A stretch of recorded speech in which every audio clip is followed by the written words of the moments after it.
Live. Yep, we'll let them know. Brandon Royval. Hey guys, hey everybody. Sorry about that late little pop in there. That was Brandon Royval, who just weighed in, one half of the Flyweight Championship co-main event. 124.5 for Brandon Royval. Live on ESPN 2, the Queen Mons, Ariane Lipski. Got Ariane Lipski coming up now. I think could be. 126. 126, the official weight for Ariane Lipski. 126 for Ariane Lipski. She's fighting Casey O'Neill on the prelims. Thanks again, everyone, for joining us. The MMA Fighting official weigh-in show for UFC 296. Hopefully, we'll have good luck with the Wi-Fi here. As you can see, there's some technical issues, but as it happens, guys. We got you. Don't worry. I think Lipski just staying up there, not leaving the scale. Just hogging the spotlight. Just hogging the spotlight. Casey Royval was 124.5. 124. And now she's turning the lights off for no reason. Why would she do that? What a delinquent! What a delinquent! What an absolute malcontent. 124.5 is that what you said for Royval? For Royval, yeah. 124 even. Yeah. Five-rank contender, undefeated Shavkat Rakhmonov. Lipski was 126, I believe. Let me just double check that for you, all you guys out there in TV land. 126 for Ariane Lipski. 171. 171, the official weight for Shavkat Rakhmonov. 171 for Shavkat Rakhmonov. Oh, and apparently he's dropped something. In a feather Almeida. And he disappears. I like it. We also got, we missed bantamweight. Oh, Karol Rosa, 135.5. I'm sorry. Another one that everyone was waiting for was Karol Rosa. I apologize. What was? 146, the official weight for Lucas Almeida. Let's go. 146 for Lucas Almeida. He'll be fighting Andre Fili.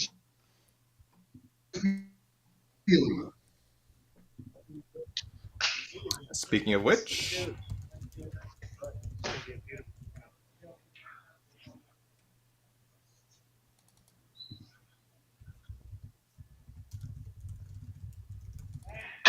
$145.5. 145.5, the official weight for Andre Fili. 145.5 for the veteran Andre Fili. Casey, his fight with Lucas Almeida is official. Live on ESPN 2, UFC light heavyweight Amazing. Alonzo Menifield. Truly amazing.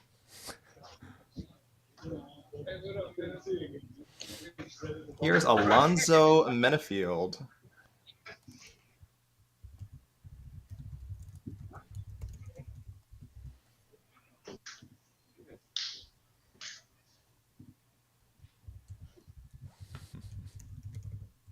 Half. 204.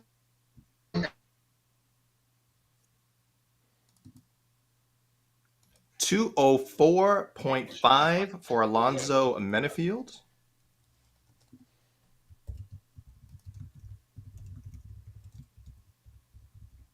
Josh Emmett we got coming up now. So what do you think? What's Anek's reason for remixing his voice tonight? He's like, and he stops. It's it's an interesting choice. I like it. 140.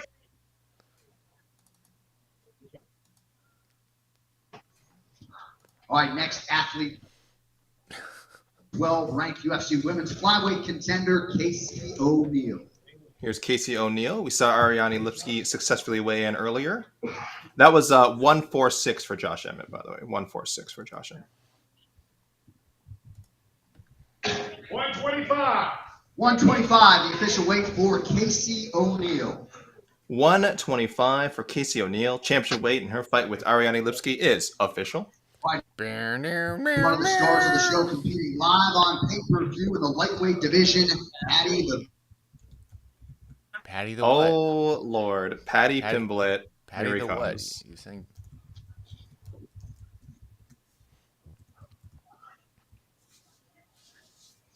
$155.5. 155.5 for Paddy the Baddy Pimblett. One of the most talked about fights on the Fighter card, to to the say the scale least. competing in the Bantamweight Prelim live on ESPN2, Brian.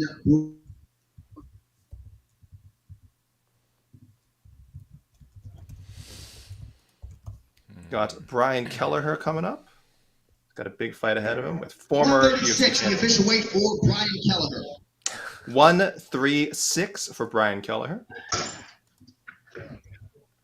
All right, next fighter to the stage, weighing in as a welterweight championship main event, Bilal, remember the name, Muhammad. Bilal Muhammad, the backup. So this means he's getting the winner. Guaranteed, right? Guaranteed. He deserves it. 169 and a half, the official weight for Bilal Muhammad. 169.5. He is ready for this main event. God forbid should anything happen to Leon Edwards or Colby Covington. Have him face Luque. Come on. All right, next fighter I to know. the stage, competing in the heavyweight Let's do division, it. Shamil Ghazi. The Muhammad Luque trilogy, right? Here is Shamil Gaziev. Hey, are you surprised they didn't try to put together Luque versus Salakov? Salahov? A little, 259 and a half, the official weight for Shamil Ghazi. 259.5 for Shamil Gaziev. I am a little surprised they didn't just throw Salakov and Luque into a matchup. Seems like it would make a lot of sense. Fighter to the scale, one of the gentlemen around whom this fight card was built, the reigning defending undisputed fight champion, Andre Pantoja. Here's Alexandre Pantoja.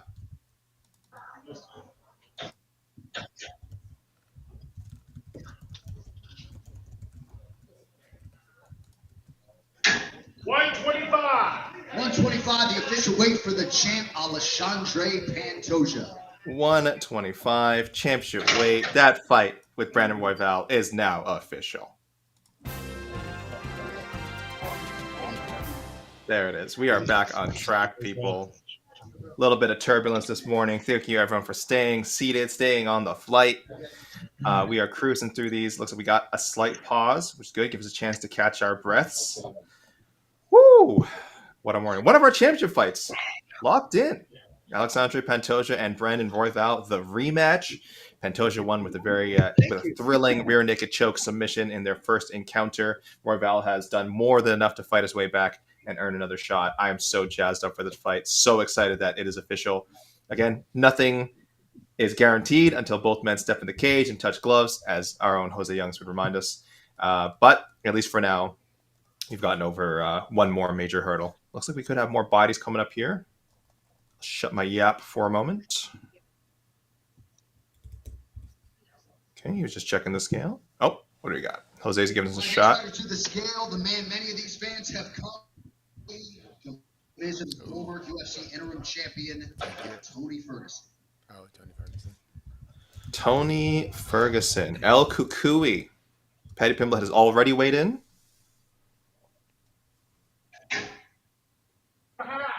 155 and a half, the official weight for the legend, Tony Ferguson. 155.5 for indeed the legend Tony Ferguson. And sorry, everyone, that fight with Paddy Pimblett is official.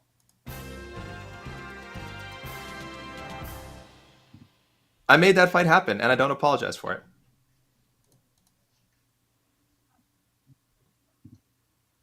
We're one step closer, Casey.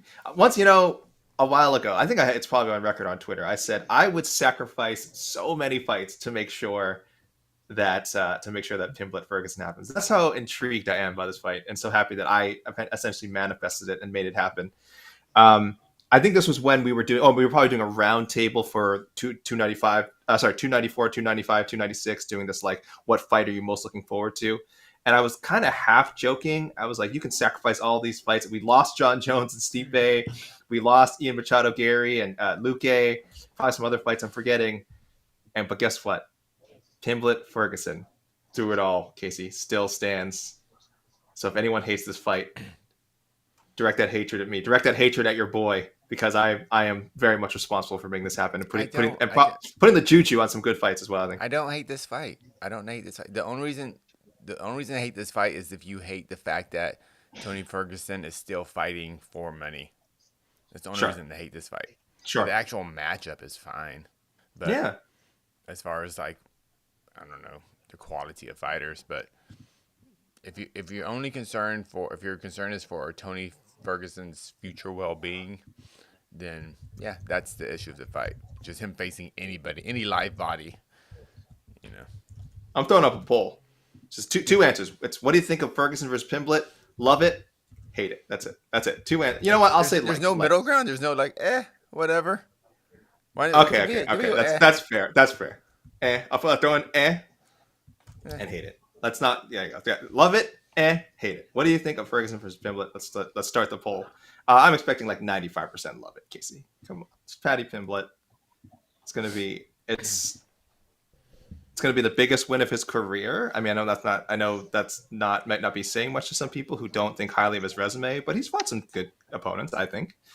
And Tony just is the biggest name, most accomplished for sure, and someone who we feel like skill wise is still a good fighter. Like we've seen the glimpses, but he's almost. I think he'll be 40 in February. And the combat sports game is not, when you're talking about the lighter weight classes, I mean, really welterweight and under, 170 and under, once you hit a certain age, really 33, 34, 35, 36, and so on and so forth, those miles start to add up and they become heavier. Those miles start to mean more, I think is what I should be saying. So Tony, again, almost 40 years old. He's beaten many fighters better than Paddy Pimblett in his day, but at this stage, I don't know. Yeah.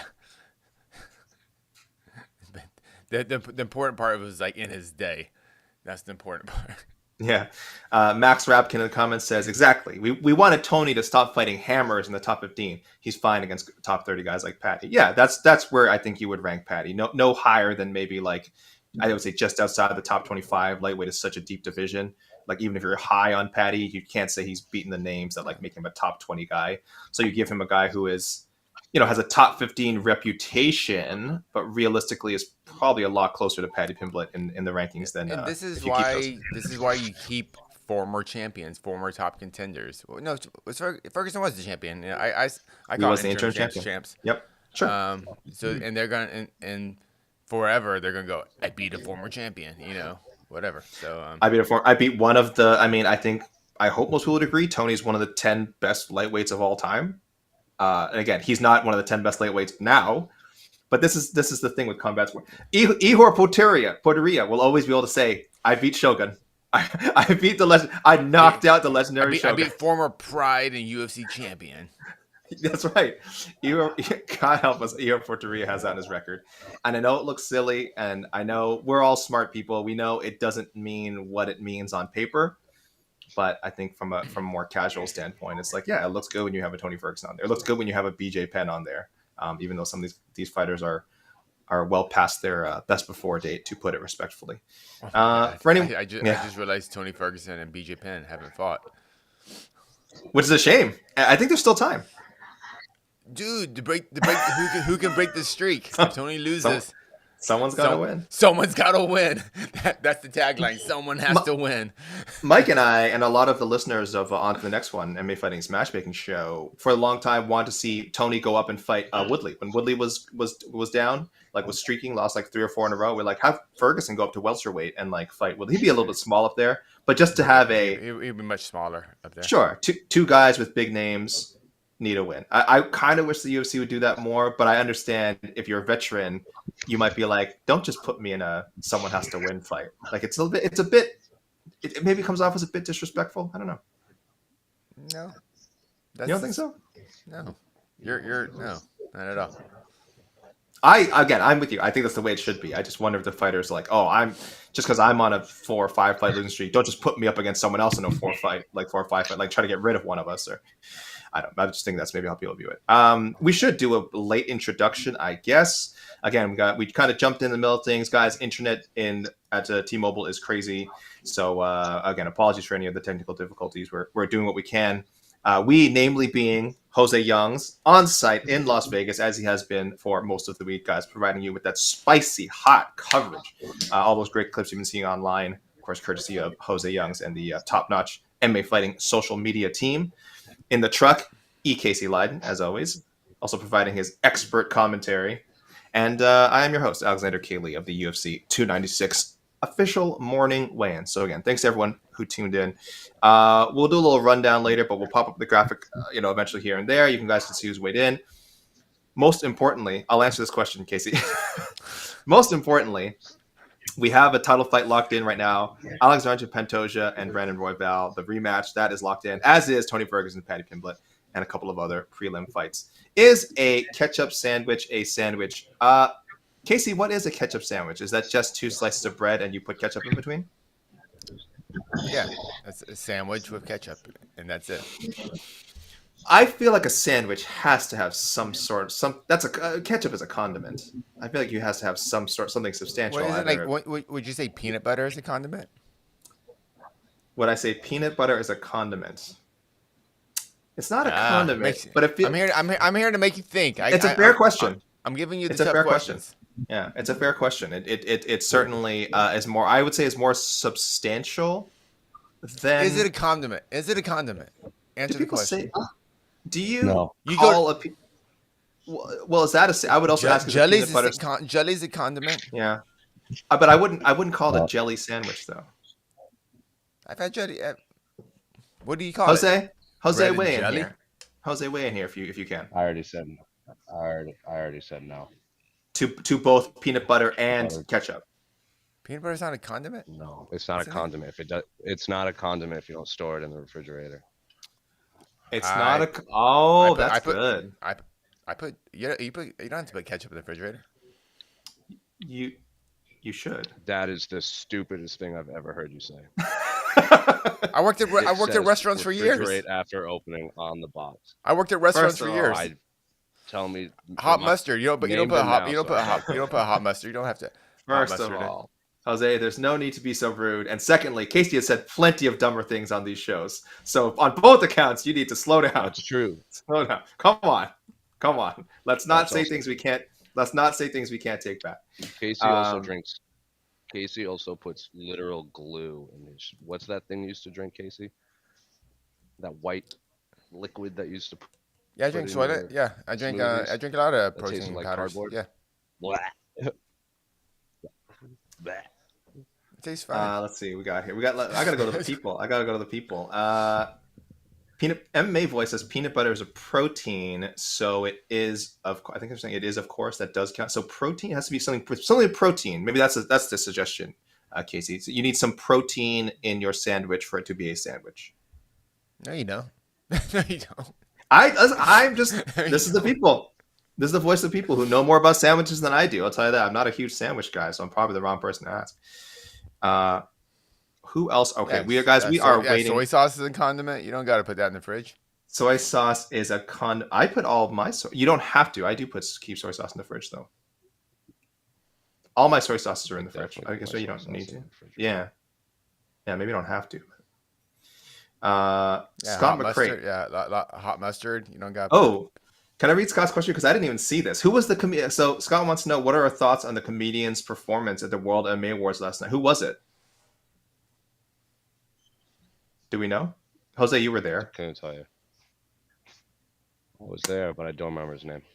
Okay, it wasn't. They didn't get like Andrew Schultz or something like that. I would have heard about that. I'm gonna assume it was not. Because this guy was funnier than Andrew Schultz. Okay. Had a better haircut. Wow! Shots fired. Shots fired. We got someone. Yeah.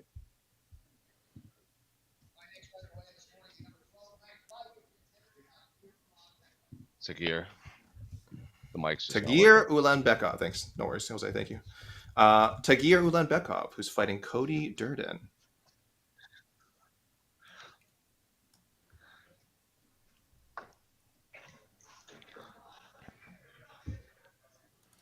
Hello, Tagir.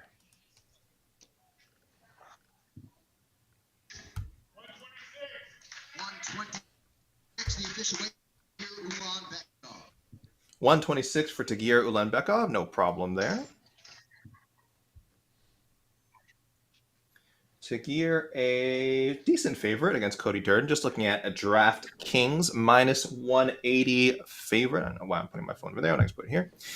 I remember, people, never gamble MMA, as I always say. But if you must, use DraftKings. Promo code the MMA Hour. Don't forget the. Who is our biggest favorite? I think it's Shavkat, I would assume. Shavkat minus 625. Stephen Wonderboy Thompson, the two-time undisputed welterweight title challenger. Not getting a lot of respect here. Understandable. Seems like an unfavorable matchup. Pretty big age gap. Shavkat, of course, undefeated. So it probably says more about what people think of Shavkat than necessarily being down on Wonderboy. But Martin Budai, the streaking Martin Budai, 4-0 in the UFC. Should have a number next to his name after this weekend if he beats Shamil Gaziev.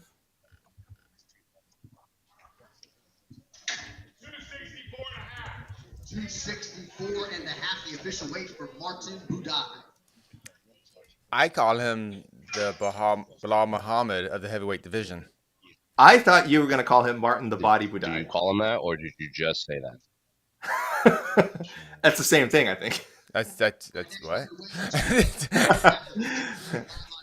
He said it, and thus he calls him it. Yeah. I don't Dustin understand. Jacoby could be one of the sleeper fights. I don't even know if it's a sleeper. I think a lot of people who know about this fight are very excited about it. Him and Menifield. No, it's definitely a sleeper fight. I just realized this fight's on the card when you walked up. 204 and a half, the official weight for Dustin Jacoby. 204.5 for Dustin Jacoby, and his fight with Alonzo Menifield is official. I forgot Martin Budai's fight with Shamil Gaziev is also official. Wait, why does... All right. He's Bilal Muhammad of the heavyweight people, division. This is 50 straight wins, and John Jones is still scared of him. I just want to know, people, raise your hands in the chat. Hit B in the chat for the Body Budai. Hit B in the chat if you are aware that Martin Budai is on is 4-0 in the UFC so far and heading towards a title shot within, I don't know, could be fight for the title in 2024. Who knows this? Who's aware? I see a pattern. I just see W's. He keeps this up. John Jones will come out of retirement. I don't want to say it, but I'll talk about that in a second. Here's Cody Durden. This is a really good flyweight fight.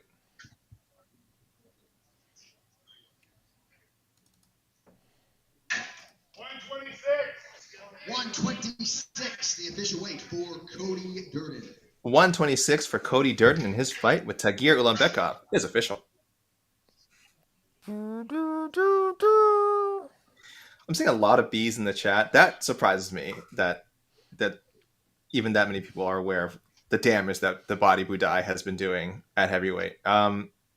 He's more deserving of being heavyweight champion than John Jones. I think we can all agree on this. He's 4-0 in the past 2 years. To me, he's got a better resume. 4-0. John Jones has one win. One. Martin Budai is tied with one Mr. Overhyped Jailton Almeida for the longest win streak in the UFC at heavyweight right now. And we're all saying Jailton's one win away from a title shot. How come no one's talking about Martin Budai? That's what I want to know. He's won 12 straight fights overall, 8 before joining the UFC, 4-0 in the UFC. Contender Series contract winner. I'm saying all this because, again, I'm not confident people know who Martin Budai is. Oh, they will know. Scott says, I'm aware because you just told me so. Max Rapkin saying, Max Rapkin saying, I'm going to level with you. If you put Martin Budai and Marcin Tybura in the same room, I wouldn't be able to tell them apart. Oh, come on. They don't even look alike. Tybura, by the way, is fighting Tai Tuivasa coming up, I think, in the March card, February-March card. So that's coming up. So there we go, guys. You can see the graphic up here. Plenty of fights official. Still waiting for our headliners, Leon Edwards, Colby Covington. Casey, can I get your thoughts on the press conference? Oh, it was embarrassing to watch. It was embarrassing. It was Did you get but an email about this is what the sport is. During This is the press this is conference. what Oh, Jose? UFC is. It's during it's at 5 o'clock. I was talking to someone next to me. Sorry. Oh, okay. I thought you were chiming. It was just coincidence. Yeah. It's. I'll let me weigh in quickly on the Colby Covington. Dude. I've seen people say, Dude, Go Colby ahead. Covington was calling another fighter on the dais a pedophile multiple times. That's not good.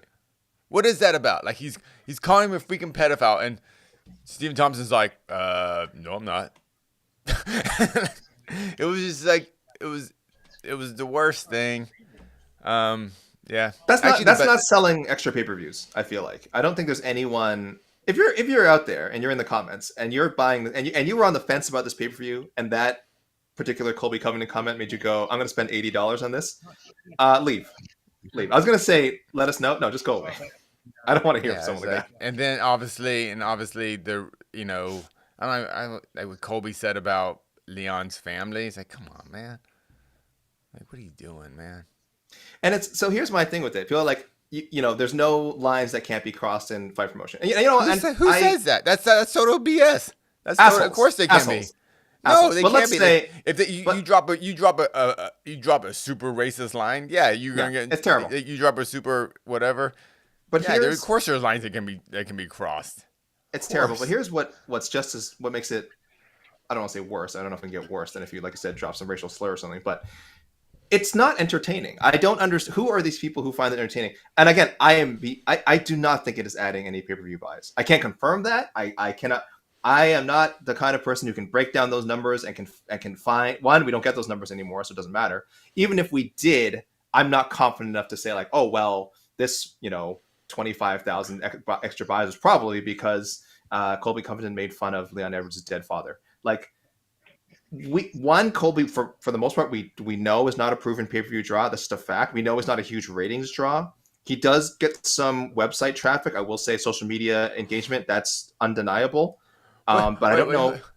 What are these? I don't know people how saying? that. We're soy boys because we can't handle it. We're handling it right now. What are you talking about? We're like, what? We're Bro, here. It's being handled. It's being handled right now. But like, I just don't understand. I don't mind. Like, again, you're right, Casey. There's a lot of lines that can't be crossed. But like, even if you're coming close to the line, doesn't it have to be entertaining? Doesn't it have to sell? Doesn't it have to sell the card? Doesn't it have to make people want to watch the fight? What is it about this guy's persona? The press conference is for two I don't reasons: understand. to promote the event and Sure. to share news, I guess.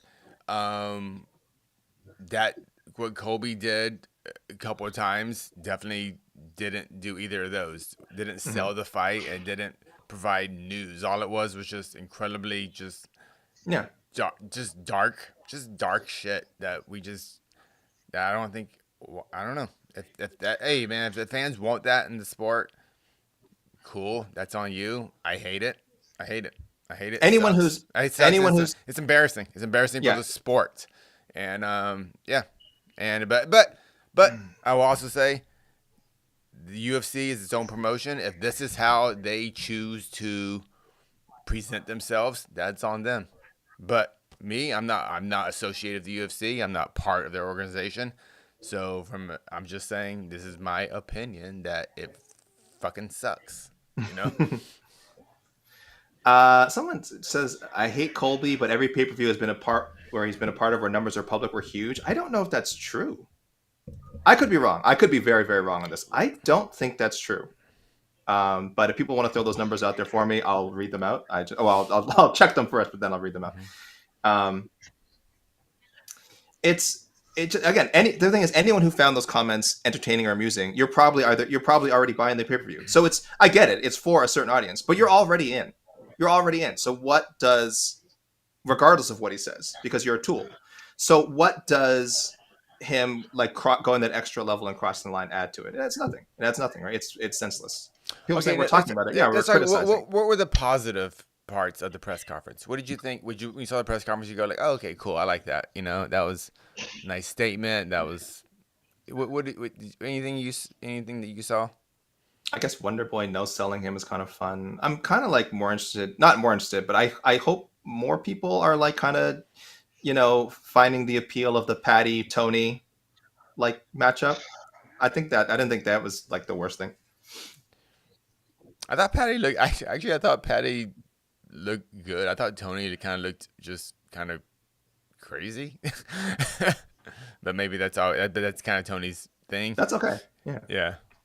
I miss the Tony when Tony was calling himself when he was calling himself a Ninja Turtle, and things like that. I don't know. Like this Tony kind of seems just kind of angry in a bad way, not in a productive way. But we will see on Saturday, and that's just my opinion on it. Joseph Boza is telling me. Oh, sorry, I got my comments crossed up here. All right, I had it nicely written out. That and other people pointing out UFC. Yeah, UFC 268 did 700,000 buys. It's on Wikipedia, and I was about to go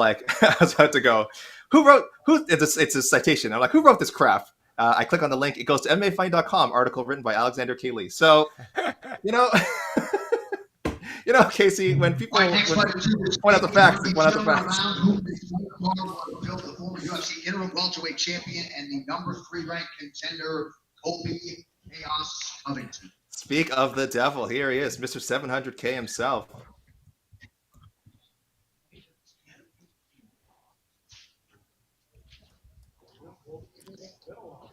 Couldn't even wear the wig.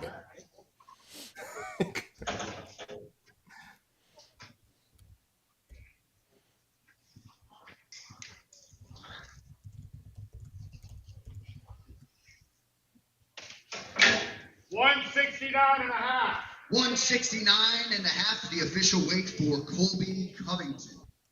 169.5 for Colby Covington. 1/2 of Saturday's welterweight championship co-main event. 1/2 pound under, no real issue. I heard people saying, did he look like he had a tough weight cut this week? And I don't know. I don't think so. He's probably just like exhausting himself with all this promotion, and he's done a lot. Every weight cut sucks. Well, for him, he says he could make 155. So I don't know. Maybe 170 shouldn't be that bad. But he also called Stephen Thompson a pedophile. He says a lot of things. He's done a lot of things. Yeah. So, but all right. Listen, 700K. I'll go back on it. Great number for Colby. But again, I think that fight would have done well. It was a rematch. Let's not forget this was Covington Usman too. The first fight was a banger. I think their feud was compelling, and I think it would have done a good number, regardless. Right now again, if you want to argue, it got like 100,000 extra buys because of why is this important? Why is this important? No, because it is important in this argument because I am saying I am the one who said I don't think that he's a proven draw, right? I put that out there, so that's I said. But why are we talking about that? We're saying that he got the title fight solely because of the pay-per-view sales, not because of his. No, I was making the case that his shtick doesn't add to pay-per-view sales, and I still feel it. But I still feel it doesn't. But if people, I can't. Oh, I think he's talking to someone else. No, I'm talking to someone next to me. Okay, I'm gonna mute you then, Jose. Okay, sorry. I was saying that his shtick doesn't add to pay-per-view buys. I still think it doesn't, but I can't prove that 100,000 people. I don't know. Again, it's a crazy number. I can't prove that 100,000 people more, didn't buy that pay-per-view because they love, I don't know, Colby's whole character. I don't think so. But that's my opinion. I can't prove that. It could be 200,000 people who are I think the rivalry sold. I think the rivalry sold. I agree. I don't know if Colby himself sold, but the rivalry was there, and that's fine. But I'm not. Yeah, if he's a draw, he's a draw. That doesn't really mean anything to me. I'm just talking about his actions and how he chooses to represent himself in the public and represent the sport and the UFC.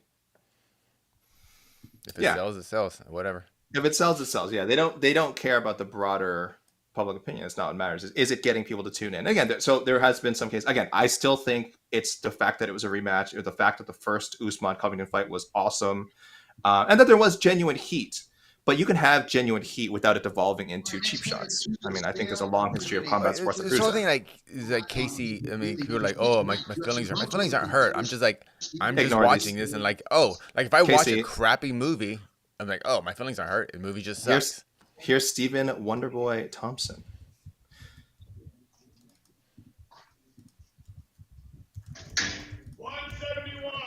171, the official weight for Stephen Wonderboy Thompson.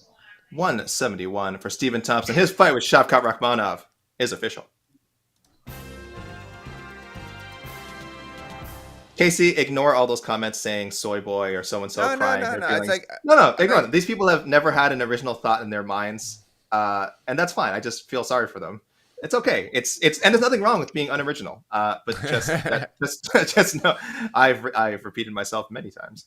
But just know these are people have no intellect. They have nothing to comment on, nothing interesting to say, and they probably never have in their entire lives. So it's okay. We can ignore those. I'm learning to shrug them off, and that's fine, as long as they're their opinions are just as valid as ours. Their opinions are just as valid as ours. They put in they put on their shoes one foot at a time, just like you and me, Casey. So I'm right. I'm a big Crocs guy now. I'm telling you, I don't get them. dude, Crocs changed my life. I have 2 pairs now. Everyone who's into them tells me they're great. I have 2 pairs, and every once in a while when I go out to like a restaurant or go to a club with the wife, I have to like put on real shoes, and I'm kind of like, ugh, do I have to? So if we're talking about shoes, I mean, in Crocs I can put them on at the same time. I don't got to do it one at a time. I can just kind of fly right in. They do look extremely comfortable. I don't know. The look just never. No, dude, it's not. I don't get it. Change your life. And now I'm starting to get into the little, what's the word? The little decorations and stuff. I have like what? I got a little boxing glove, and I got a little guy doing a karate kick on mine. That's a bit much. That's a big dollar sign. Competing in a graded live on ESPN2, the former undisputed UFC bantamweight champion of the world, Cody No Love Garbrandt. Here is Cody Garbrandt. Garbrandt.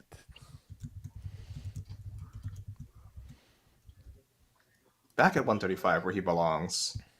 Got that win over Trevin Jones. Looking to make it 2 straight if he can get past Brian Kelleher.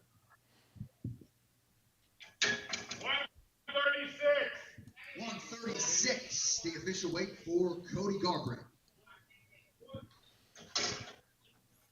136 for Cody Garbrandt. His fight with Brian Kelleher is official.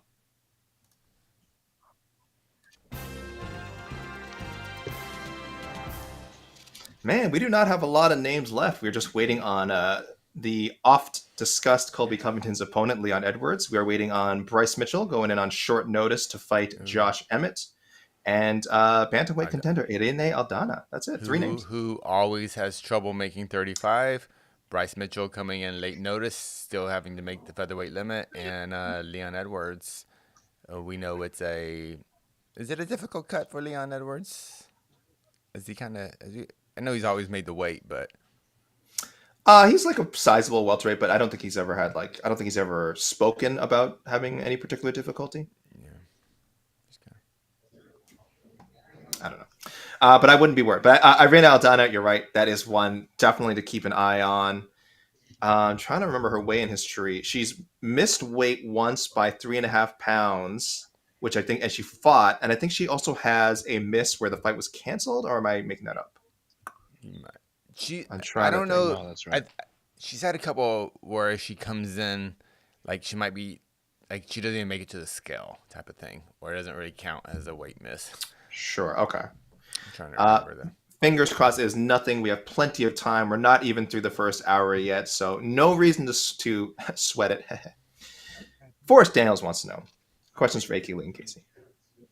If you could only pick 2 fights from this card, what would they be and why? Thanks a bunch. Pick 2 fights for what? Just pick 2 fights. I guess. Quickly. Hold on. Martin Badai, Shamil Ghaziv, and Andre Fili, Lucas Almeida. I win. I picked 2 fights. Casey, I picked 2 fights first. I've won. If you're too too slow. A fan, you can only watch 2 fights on this card. Or the 2 fights to watch. Do you want to go first? My answer. I will go Pantoja, Royval, and Shavkat and Stephen Thompson. Yeah, I have to. The only reason I wouldn't pick Pantoja Royval is because I feel like it might end early, which is not a bad thing. We all love a good first round finish. Dude, but they're flyweights. Flyweights don't finish. They're boring. This is true. That's what they tell me. It's not like Isn't Pantoja... it funny? Like we're like, oh, that fight get in really quick. Like, but they're flyweights. What did they don't? Finish. It's not like Pantoja and Royval have a combined 30 finishes on their record. These guys are super friggin' deadly. I do love that fight. Okay, but I'll let you have that one. Yeah, because obviously one of mine I'm picking is Tony Ferguson, Paddy Pimblett. I don't need to go into this again. Why I love this fight so much. Is it more of a curiosity factor though, or oh, it's like, oh, Paddy, like if someone looks good in this, I think they could. I think they could be fighting for the belt. Is it just I'm just curious? Yeah, Sort I of. mean, curiosity is a huge part of it. But I just I just feel like Curious on which side? Like both. I feel how? like both of them. I think the stars align perfectly for this to happen because Tony is a name. Tony will be a name for as long Oh, as he chooses to absolutely. fight. Again, if BJ Penn came back, he'd be a BJ name. Penn's We a all name. know Yeah. he hasn't won a fight in I think almost 10 years now. Like that's how long ago it's been since BJ's last win. But he's a name. He's a name. When you're a name in combat sports, when you've built up some sort of cachet, you can ride it for a long time. Some people ride it longer than they should. If some people might say Tony's riding his name longer than he should, right? He may be like he has said nothing about retiring. He wants to fight. I don't know another. It was up to him another 5 years probably. But Has Tony said he's willing to fight outside of the UFC, or is he one of those UFC or nothing? don't think he's come. I don't think it's been asked. I don't think he's comments on it. I would think when his UFC days are done, he is done. But I also think he might want to try bare knuckle boxing. So make of that what you will. I think he would do actually maybe even bare knuckle MMA would be kind of awesome for him too. Yes, yeah. Just the whole bare knuckle experience. Yes, it would be going to that game bred MMA, bare knuckle MMA. Would be fantastic. Oh, back to Aldana and her weight misses. Yes. I think I was a little confused. Okay. The problem is Joseph Rosa. her opponents have missed weight a lot too, and I kind of associate that with Aldana because like every time she seems to fight, either she's having weight issues or her opponent is having weight issues. So I think that's why maybe I'm overselling her weight troubles. Making Yeah. Yeah. I guess it was just that one super big miss that we're thinking of. But yeah, I do think it is not an easy weight cut for her. I don't think it ever has been. She's But a big yeah, lady. back to big strong lady. Ferguson and Pimblett. I like it for Tony just because it's a real gauge of listen. He's been losing to elite guys, okay. But the problem is, as he keeps losing to elite guys, in his mind, he's like, I'm only losing to the best of the best. I can fight forever. Maybe you could make a case he should have learned something after the Nate Diaz loss. If you don't consider Nate Diaz an elite guy, Bobby Green certainly not a top 10 guy, but a very very good lightweight. So in his mind, he's losing to either again current contenders or very, very But respectable veterans. Bobby Green knocked out Grant Dawson. We're not calling for the retirement of Grant Dawson. No, You know, so but it's the age. I mean, well, that's an age thing, right? It's more the age factor. It's not just losing to. It's not like losing to Bobby Green's retire. It's losing to Bobby Green and being your sixth straight loss and being almost 40 years old. It's all those factors sort of that being added together. But if you're Tony, you don't look at any of these as bad losses. You were in there with Michael Chandler, so you got kicked in the face, the right? learning experiences. Yeah, you lost to Dariush and Oliveira, but like, you got grappled, you got out grappled. I didn't like if you're him, I didn't get like killed. I made a mistake against Nate Diaz, Bobby Green, whatever. I made a mistake. Like he can talk himself into it. Paddy Pimblett, I think, is significantly, I would imagine, the eyes of the fans, at least skill wise and accomplishment wise, well below Nate Diaz, Bobby Green, and everyone else during this losing streak. But also, have we already put a ceiling on Paddy Pimblett? No, not necessarily, and that's why I like that. But that's why, Casey, you asked why do I like both sides of it? That's why I like the Pimblett side as well, because if he can, Ferguson's very skilled. He's just at a point where his athleticism is pretty much gone. Some of the toughness that has made him a legend has withered, as does any fighter, right? There's no shame in it. And if Pimblett can't beat this version of Tony Ferguson, then yes, I do think it puts somewhat of a ceiling on him. Which is not to say, again, it's Paddy Pimblett can lose on Saturday. It's not like the end of his career, but he is 28 years old. He's almost 29 years old himself. So he's in his prime. It's not like he is some blue-eyed prospect who is just like rapidly developing. He is probably getting closer to what his ceiling is. And if he loses to Tony Ferguson, we'll have a better idea of what that point is, right? So that's why I like it for both guys. I think actually my main issue with this fight is not the fight itself. It's what if Tony Ferguson wins? Then what do you do if Tony Ferguson, or even worse, what if Tony Ferguson wins a round but then still loses? What do you do if Tony Ferguson? Oh, if you're the UFC? Yeah, or Do you know If what you're I'm the- trying to say? Because Yeah, like, if you're the- 'cause, if- I mean, I think Jed kind of said this well on BTL, and it was kind of cruel, but I thought it was true. Tony has to take just a hellacious one-sided ass kicking for the UFC rather, not for him, for the UFC rather to say, you know what, Tony, let's call it a day. We've done some great business over the years. You know, happy trails. Good luck with your future endeavors. You know, but if he gets that like the Michael Chandler fight, winning that round one, like how we still talk about that. Well, he kind of won round one. So is he still an elite, lightweight on the right day? And I feel like a guy like Paddy, he might look good for a bit and then lose. So we're gonna get Tony Ferguson back against another up and coming prospect, I would think, because that's what promotions should do. They should use their veterans to build up their prospects. That's actually how the sport works, and I have no issue with that. So it's just how the UFC feels about Tony Ferguson's actual, I don't know, his brain basically, because I think until I don't know. Has he mentioned how many fights he has left in his contract? he doesn't know. That's true. He doesn't. No one knows. I don't think they cut. I don't think they cut him, assuming he doesn't have like 6 fights left in his contract or something. But if there's like 1 or 2 fights left, they just let him fight it out. Just go let him fight it out. Win or lose, I think you let him fight it out, and then you figure it out from there. He's fighting professional fighters who have earned their way into the UFC. That means every single 55er can really do a lot of damage, and it can F him up. Yes. That's why I think if Tony loses this fight, his next fight should be, it has to be a retirement fight. It has to be a retirement fight, and I think someone like a Chase Hooper would be perfect.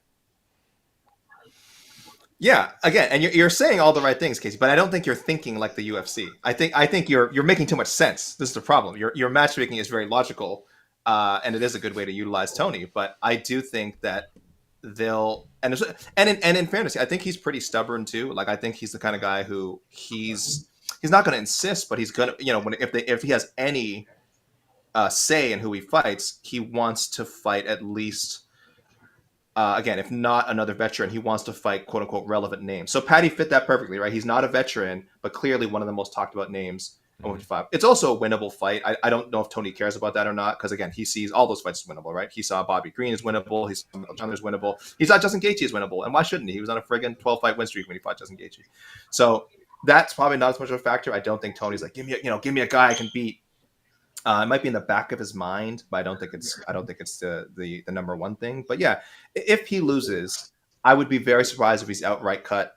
I do think it comes down to how many fights he has left, and probably how much he's willing to sign for, if we're being honest. Because the UFC, money. Yeah, because the UFC can find a use for him, and they if you're willing to get in there, like you said, with an upcoming name at some point down the road, maybe it is a Chase Hooper or someone around that level.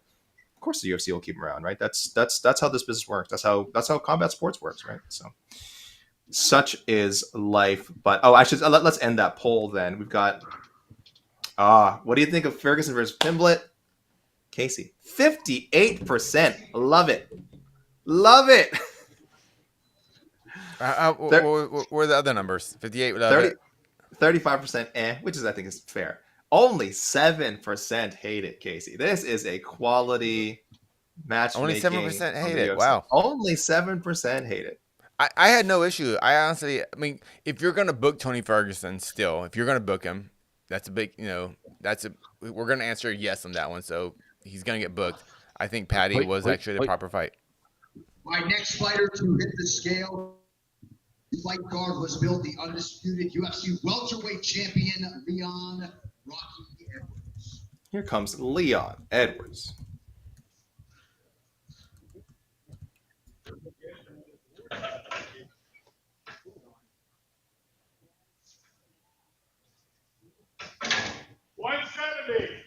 $170, the official weight for Leon Rocky Edwards. And with that, UFC 296 main event is a 170 on the dot for Leon Edwards, and as John Anik just said, his fight with Colby Covington is official.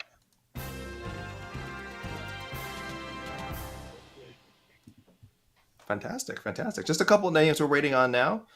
Again, that's a highly anticipated. Really, one of us should have picked that fight when the question was asked. What are the two fights? That's what I guess I would do. I would say I would, if I could only watch two, I go Ferguson Pimblett. I go Edwards Covington. Again, we've talked a lot about whatever the personalities. Only because I don't think Covington deserves this fight. So, no, and I'm not gonna. So yeah, I want to see Leon Edwards fight, but if I only have to pick two, that's not the fight I'm choosing. Yeah, not that the D word exists in MMA. Again, deserves ain't got nothing to do with it, right? That's the that is the saying as it goes. If it don't make dollars, it don't make sense. If it don't make dollars, don't make sense. Clearly, there's something in Colby Covington they see that gets numbers. And again, if it works out for the UFC, more power to them. If it works out for Leon Edwards and he gets pay-per-view points, I'm sure he's happy with it. But I'm also intrigued. I will say, as much as I would rather see someone else have gotten this title shot, I'm intrigued by the in-cage matchup. I think it's a good fight. Most importantly, it's a good fight. Dude, Edwards versus Shavkat is a good fight. Edwards versus Bilal is a good fight. Edwards versus... And I would like all those matchups. I can name like 5 good fights. And then I guess, Colby, that's a good fight too. But this is the fight we have, Casey. This is the fight we have. Right? And it's not bad. It's not a bad fight. It's not about. It might not be it doesn't. What would be a bad fight then? There's nothing. Him versus like Usman again. I guess that. Don't make me say something bad about a UFC Well, you say fighter. It's not a bad fight. That's not saying very much. It's just saying. But I think it's a very good fight. Like I think it's a very good fight. Is what I mean. I think some of us are talking about it because and just because he doesn't deserve it. Like it's a bad fight. It's not a bad fight. It's a fight. It's literally a fight. You're not intrigued. You're not intrigued by the in-cage matchup. I'm only intrigued because it's Leon Edwards, the champion, the best welterweight in the world right now, fighting, and seeing the best fight is always going to be fun to watch. Mm-hmm. It's always. You're seeing. I'm not saying there aren't. I'm not saying there aren't better matchups, but the one we have, I think, like I said, is worth talking about. I think it's good. It's worth breaking down. I think he is a legitimate challenge for Leon. I'm certainly picking Leon to win, but I can see like ways that I can. It's not hard to picture what a Colby Covington victory would look like, and that's intriguing, right? And what does it look like? We got some. Hold on.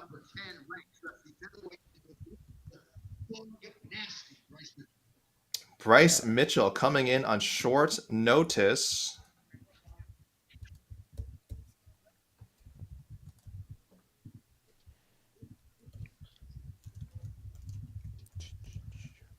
$146. 145.5 for Bryce Mitchell, just under the maximum limit for a non-title featherweight bout, and his fight with Josh Emmett is official. Did you notice he didn't do the flex or anything? As soon as it said that he got out of there, it wasn't like give me 3 seconds, thank you, baby. He just got places out. to be. Listen, he's got places to be. I think that weight cut was tough for him, but yeah, he made Casey, it. Casey, that fight is official. Okay.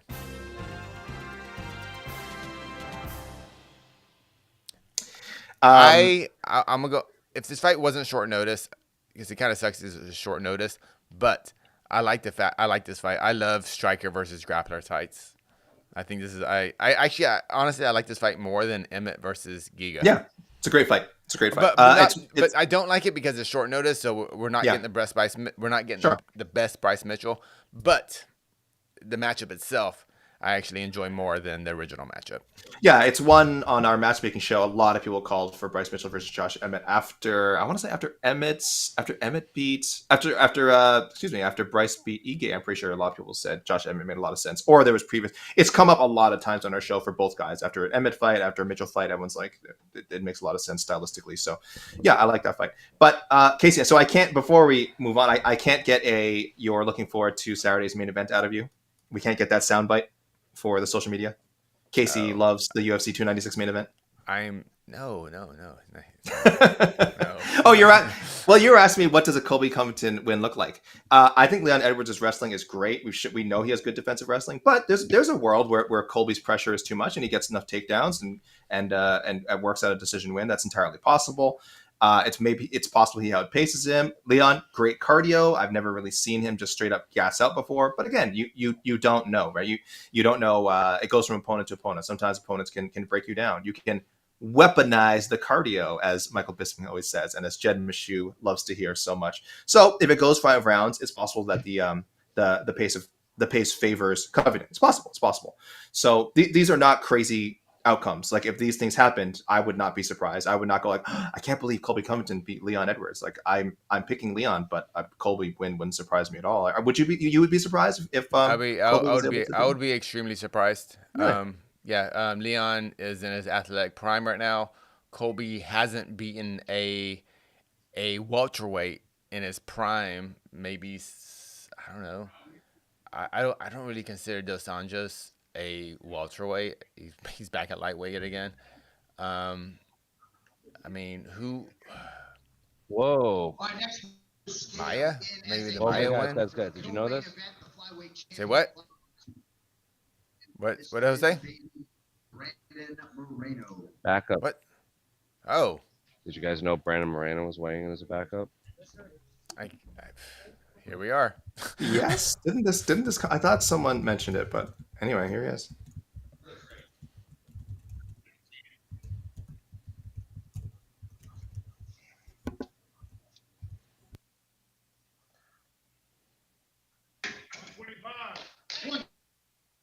Moreno.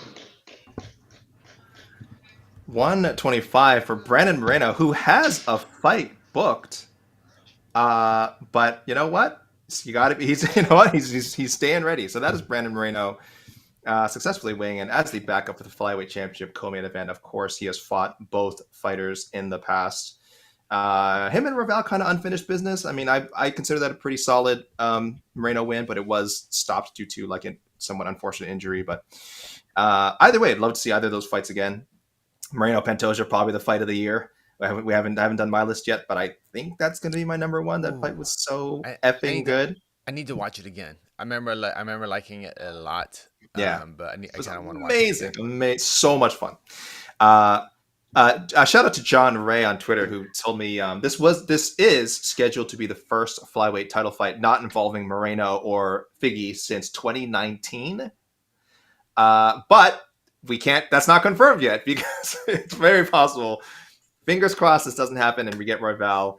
And Pantoja too, but Moreno could be involved. Why do people want? I'm looking at the comments. Why do people want me to sell this main event? I don't get it. Like, it's like ignore these people. But even the nice comments, people, I like Casey, but like, why is your nose? I was like, because I'm not into this fight. He hasn't fought in whatever amount of years.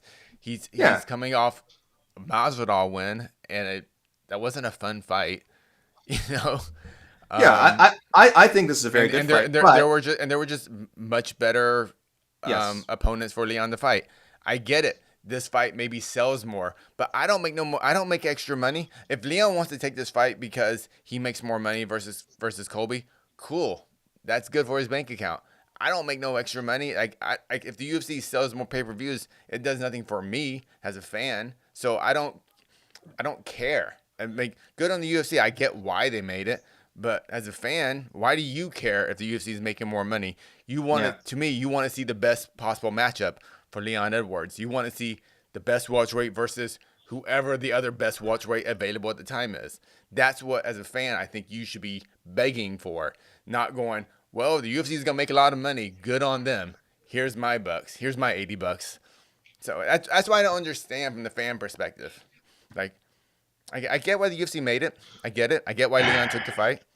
But as far as a fan, interest in it, yeah, I'm interested in it because Leon's the best fighter, the best welterweight in the world. So I'm always going to be interested in seeing that. But this isn't the fight I want to see. Yeah, and that's fair. Again, that is fair. Again, I am just taking what we have. But as far as like, there's a very good reason to not be excited about this main event.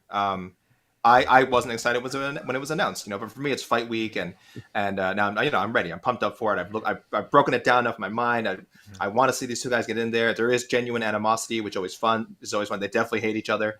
But yeah, it's not a mystery why why would Colby hate Leon? I mean, I don't know. I don't know if Colby has his own thoughts. I mean, you said at it's all. genuine animosity. I mean, I feel Yeah. definitely now with Leon, there's for After sure Thursday. is. Yeah.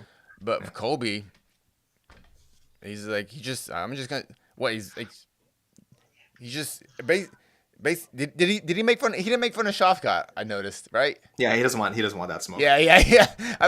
I noticed that. He's Also, Shavkat. Shavkat's whole bit this week was that he drinks horse milk, and you're gonna make fun of a guy who drinks horse milk. You just respect that. Like if you're Colby, you're probably just like, that's pretty dope. That's pretty sick. This dude drinks horse milk. I'm not gonna talk shit about that. So, yeah, there was really nothing to be said there.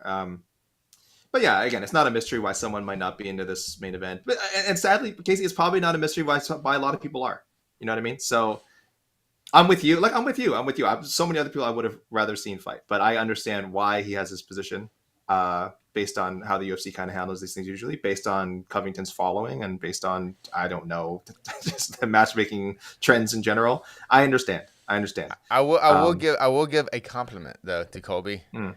I did like the outfit. I thought it was kind of cute. I did too. I Yes. thought it was kind of cute. I didn't like me- the hat because the hat kind of doesn't go with the whole outfit. I thought he's just gone the straight wig, and just gone all in. But he had to put the hat on, But I did kind of like the whole, Revolutionary War type angle. It was funny. Yeah, that was that was so stupid. It was funny. That was legit. Like that was funny. Yeah.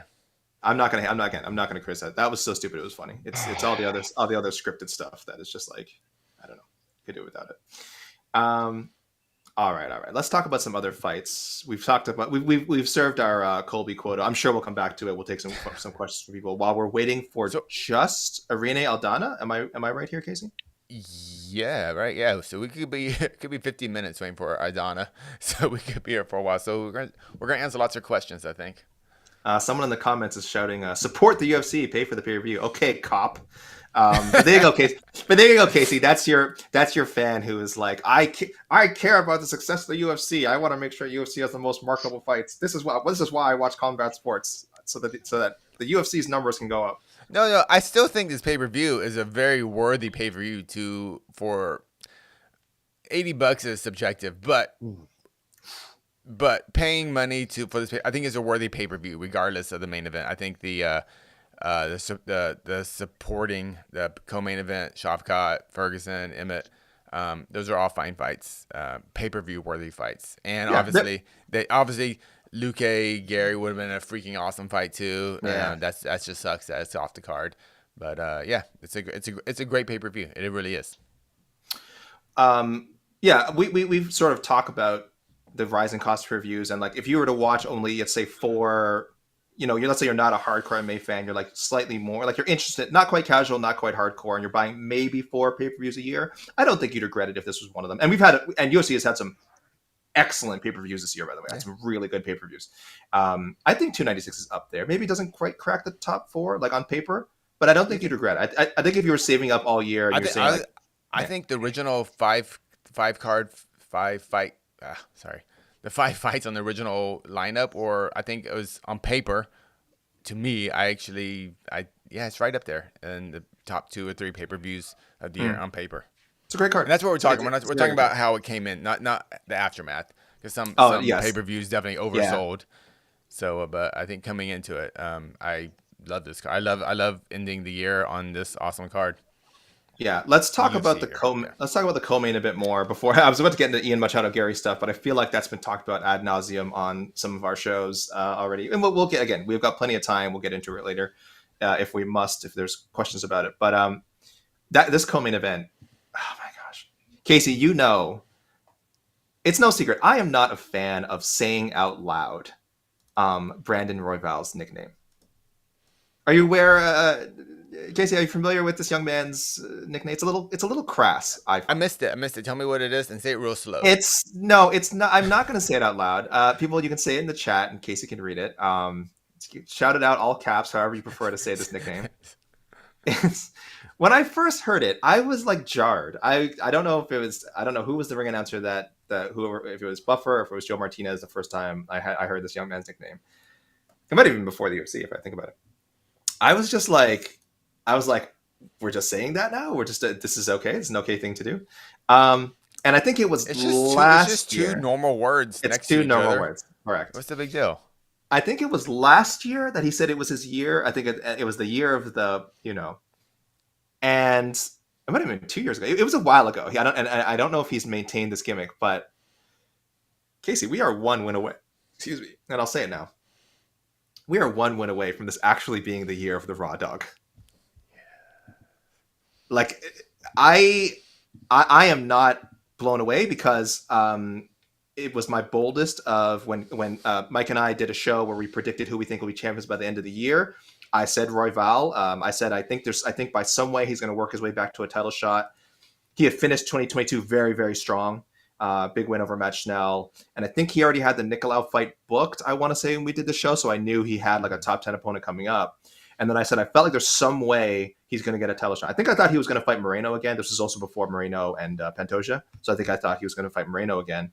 But either way, here he is, Brandon Royval, one of the most exciting fighters, pound for pound, I think, in all of MMA. The dude is just awesome. And it's an amazing story either way. Like, I think it's a much cooler story, obviously, if Brandon Royval wins, but I'm such an Alexandre Pantoja fan, and the guy just hasn't, like, he just hasn't got his due. And I feel like if he beats Royval, he's still not going to get his due, but he's on his way. Like, he's on his way. I think he's a guy who he could, like, go on a 5-6 fight title run. I want to believe this. I don't know if you feel it strongly because it is a very, very strong division, and you've got like Makayev out there, Tetsuro Taira somewhere down the road. Manel Kopp is waiting for that title shot. But these are guys that if he beats, I mean, we'll go. It just feels like we need I don't know who's going to be the next like long running strong champion. Because we had Kamaru for a while there, we had Izzy for a while, but other than that, just have guys jumping up too quickly, or they're just in divisions where it's hard to hold on to the title. That's kind of the situation Pantoja's in. He's in a tough spot. But if he gets past Royval, do you think he could log maybe another couple of title defenses in 2024, Casey? I'm going to say no. Because, and there's nothing against Pantoja, it's because the division's so freaking good. It's really good. It's just really good. And that's the only reason why. I kind of say that I think the same thing of bantamweight too. That there's not going to be a long running I don't see a UFC bantamweight champion going for like 5 straight defenses because the division is so good, and I think the same way for flyweight. So that's the only reason why. But yeah, but once he loses, if he loses, it won't be like he's just gonna disappear. Like, he'll be in that top 5 for next 5-6 years, Yeah, so, as long as he wants to stick around. Yeah. It's all the lighter weight. This is what makes like Jose Aldo's 145 run so amazing from WC to UFC. This is what makes Dominic Cruz's bantamweight run from WC to UFC so amazing. What makes, of course, Demetrius Johnson, who I consider the GOAT. I mean, I consider the GOAT of MMA. A lot of people would. Yeah, I honestly do. It's really hard to hold the title at the lighter weight classes. This is like, it's just, you get older, the competition gets younger and hungrier, and more so than a heavyweight, even though heavyweight also a very difficult title to hold on to, just because the division's so random. But more so than a heavyweight, more so than like really 185 and above, once you start getting lower, right? It's just speed and athleticism matter so much. And then, of course, I'm a flyweight, the speediest, maybe most athletic division in the sport. So for Demetrius to have gone on 10, 11 consecutive defenses or 11 straight championship wins is mind-boggling to this day. That's why for Pantoja, I'm being conservative. I'm hoping he get 5 or 6 straight. But look, he might have to fight Moreno again if Moreno beats Albazi. He might have to fight Moreno on Saturday. Yeah. So that's the Brandon Royval. Who else is? We said Manel Kopp is out there. Manel Kopp is 2 wins away. Makayev's probably only 2 wins away. He's I think it's too soon, but Taira a little bit further. Taira, you're probably looking at 2025. Yeah, and Taira's just because they seem to be building him very slowly. I'm not sure if that's on him or the UFC, but he's right there too. He's young. He's super. Him and Makayev are both just insanely young. And that's just, again, guys that we know about now. That's not even talking about guys who next year in 2024 might break through, might put together a 2-fight, 3-fight win streak. Guys that might get signed, guys from other there's so many great flyweights outside of the UFC guys fighting like in Europe, fighting in internationally. It isn't.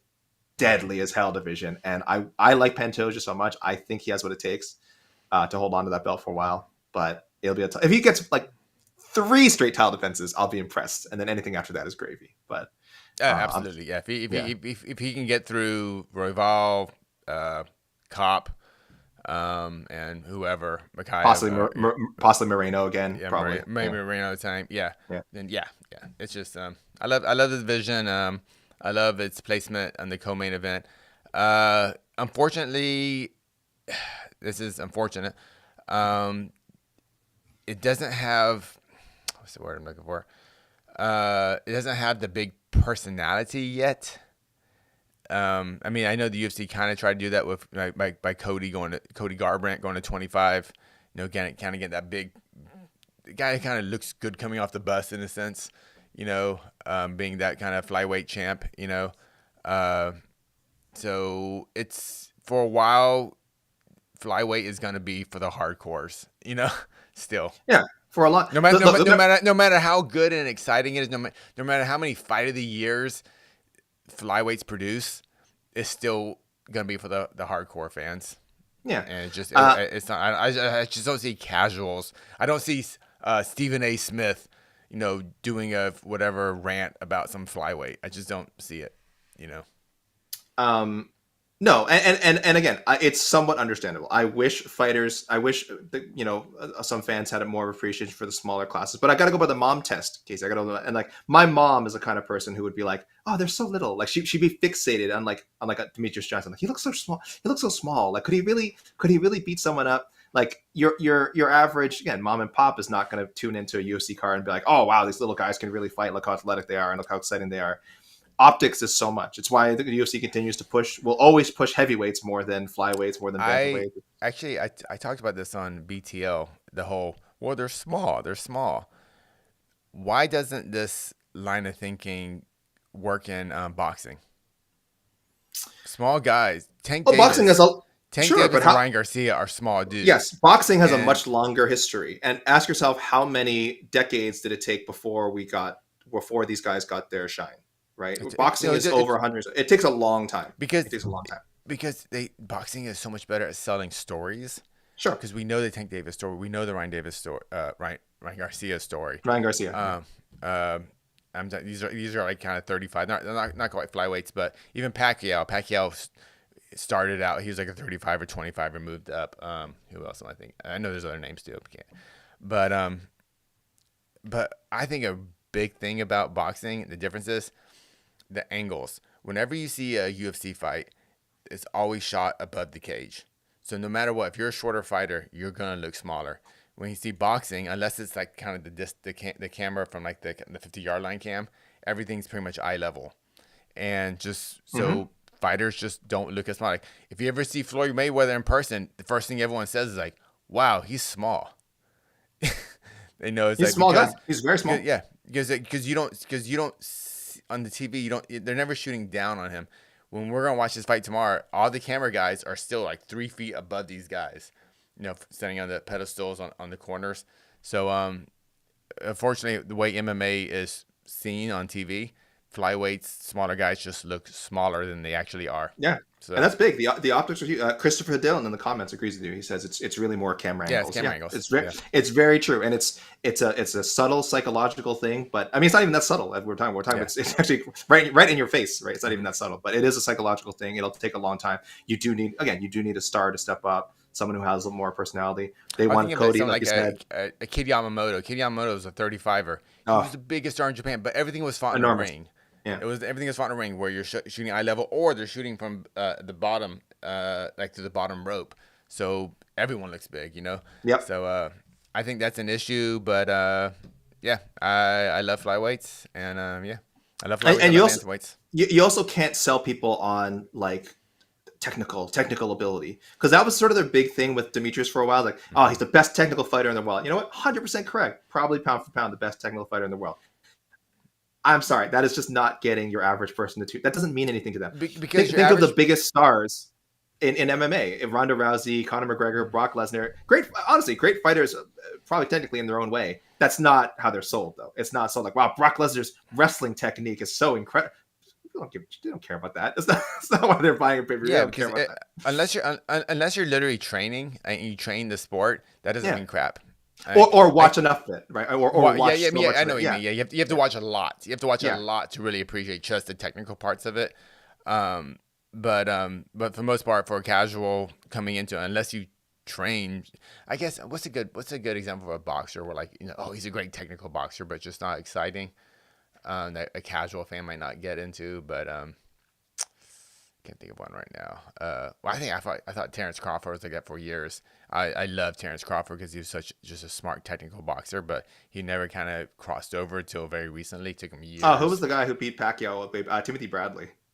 Yeah, Bradley's a good example. A very good boxer. No one's dropping their appointments to watch a Timothy Bradley. Even after he beat Pacquiao, it made him we're like, oh, okay, it just didn't land. So, very good boxer. So no disrespect to Timothy Bradley, but not necessarily appointment viewing. Scott with a very good point this time. He says casual MMA viewers just want to see a brutal, bloody cage brawls. That's why everyone loves heavyweights, ignores flyweights, and why crowds often boo top-notch grappling and applaud horrible back-and-forth striking. It's true. This is true. Even though flyweights might have some of the best fights of the year, it's like you'll remember it in the moment, but it doesn't stick.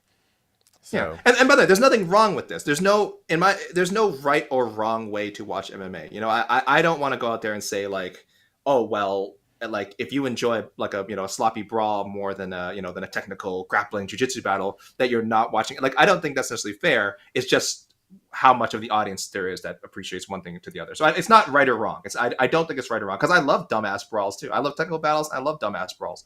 So I love both. So I think there's room for both. It's just that, as Triple Scott points out in the comments, a lot of it is the bigger section is definitely the ones who enjoy the bloody brawls, and it's fine. That's fine. It's much easier to understand, much quicker appeal, and there's nothing wrong with that. Should I was gonna say do a rain dance, but I have a feeling it might not help, Casey. Nah. No. We'll wait till 30. We'll wait another 2 minutes. We'll wait till 30. Yeah.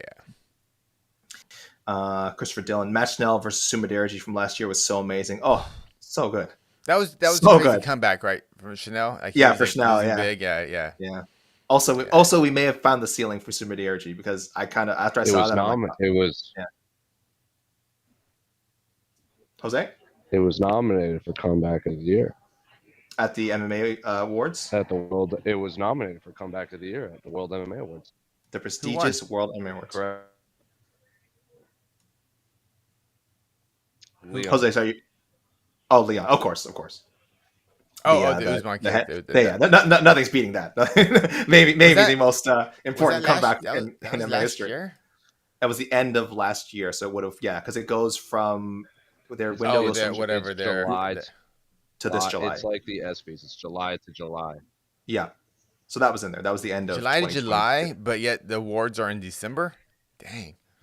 Yeah, because there's a lot of people confused about certain fights not being in there. Yeah, it's July. It's July 1st to June 30th. Okay, that's the deadlines. Yeah, because Pantoja Moreno wasn't do it at International Fight Week, remember? Right. But then for whatever reason they don't do it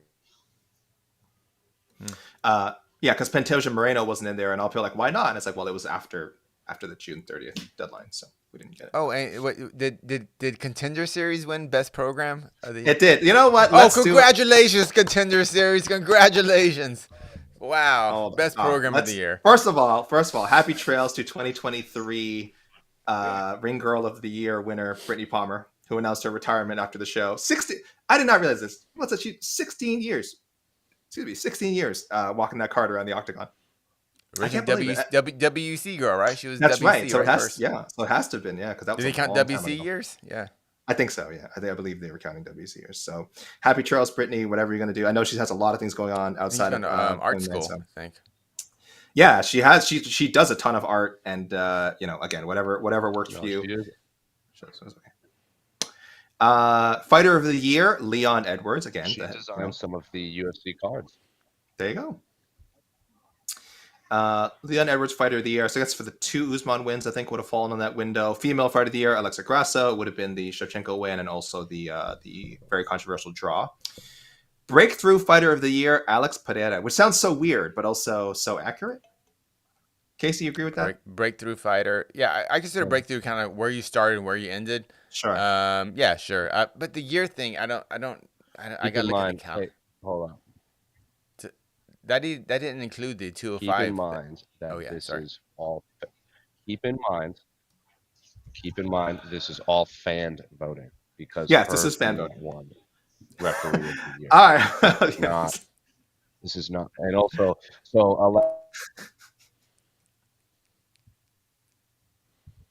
we only had the one win.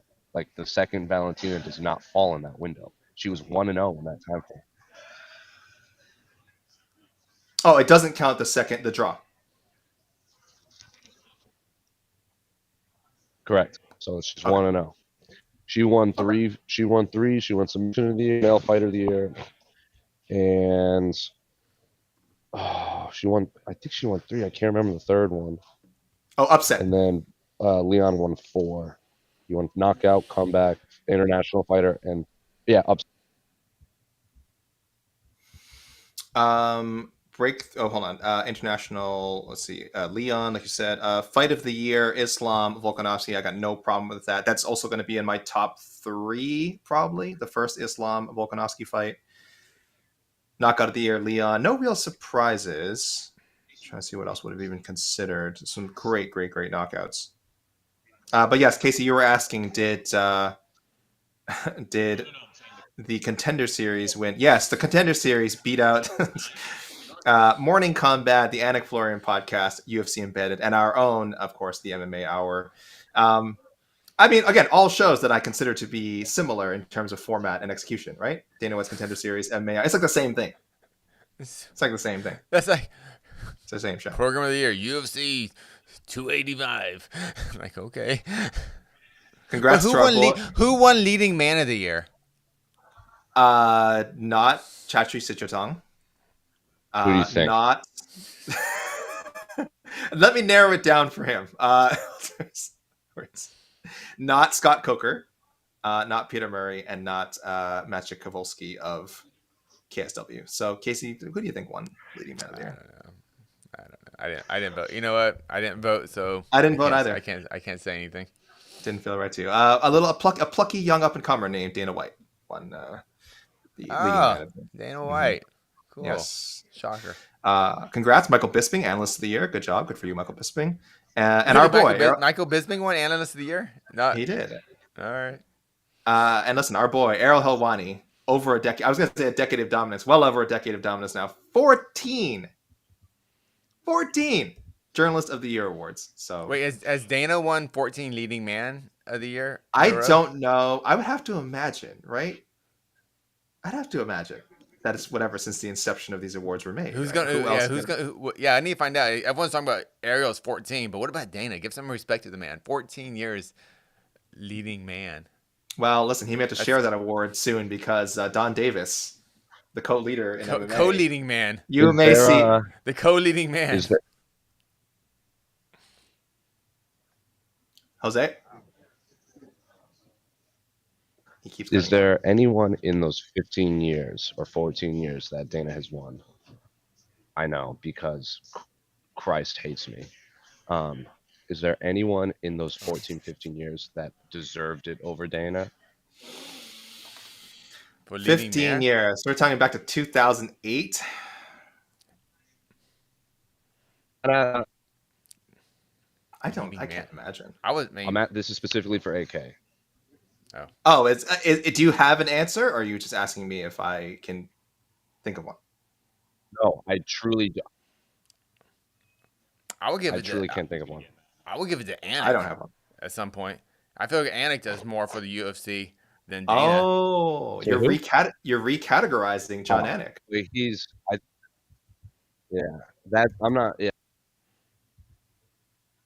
That's another conversation. I'm just talking about the people that have been nominated. I'm not moving the goalpost like MMA fighting does. I'm like the people that have been nominated. I'm thinking what? By the way, should be like Jack Slack. Was that a shot fired? By the way, I forgot to mention another leading man MMA nominee. fighting routinely moves goalposts. Wait, for leading man? What are the goalposts already? I have no idea what the goalposts are for leading man. Let me I forgot to mention one other nominee, Andre Novotny of Octagon. Octagon, again, doing some incredible work. I think this is the Czech Republic. I should know this. I believe this is the Czech Republic. Octagon. There's so many Octagon MMAs out there, and a lot of them are doing great work. I believe Andre is the Octagon MMA of Poland. No, sorry, Czech Republic. Excuse me, Czech Republic. Just terrible mistake.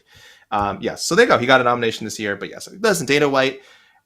The UFC's been the number one dog in town for the longest time. Dana White's gonna keep getting that award. It is fan voting. It is fan voting. It is fan voting. Fans love Dana White. He is the face of this company that, again, is the leader in combat sports. So, and this is and has hate it or love it. As Forrest Smokin pointed out, Dana White won the award for leading man the same year he slapped his wife, in public.